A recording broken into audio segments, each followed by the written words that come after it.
Umabot sa 20 toneladang isda ang nabili ng pamahalaan mula sa mga mangingisdang Pinoy dahil sa inilunsad na KBBM project.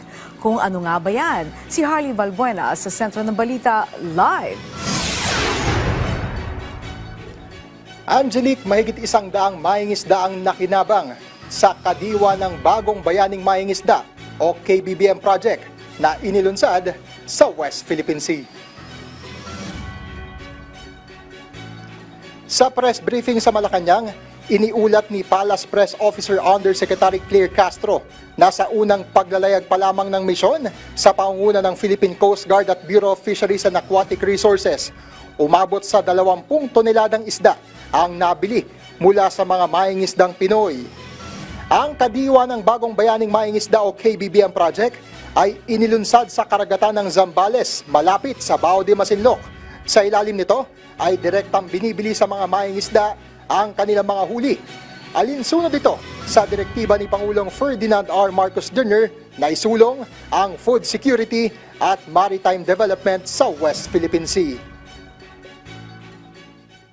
Sa ilalim ng programang ito ng Philippine Coast Guard at Bureau of Fisheries and Aquatic Resources, ipinadala ang MV Mamamalakaya na direktang mamili ng mga sariwang huli mula sa mga ngisda sa Bao de Masinloc. Sa unang biyahe pa lamang ng MV Mamalakaya, matagumpay na itong nakabili ng 20 toneladang sariwang isda mula sa mga lokal na mga ngisda. Bukod dito, binigyan din ng supply ng yelo at krudo ang mga mangingisda. Sa ulat ng PCG, kabuang 100 at 20 mangingisda mula sa 11 fishing vessels ang naabutan ng tulong sa programa. At ang nabiling 20 tonelada ng isda ay direktang naibagsak sa mga fish port. Samantala, tiniyak din ng palasyo ang tuloy-tuloy na pagbebenta ng 20 pesos na kada kilo ng bigas sa Kadiwa Centers sa ilalim ng Benteng Bigas Meron Na program. Ayon kay Yusek Castro, uunahin pa ring hatira ng 20 pesos na bigas ang vulnerable sectors.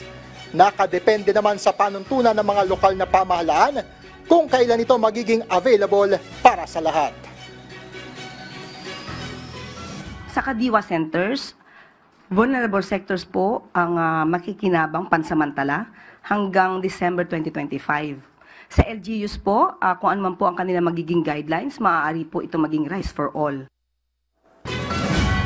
Angelique, sinabi ng Malacanang na parehong magtutuloy-tuloy ang KBBM project para sa mga mangingisda at ang Benteng Bigas Meron Na program, lalo na't kapwa ito nakatuon sa food security.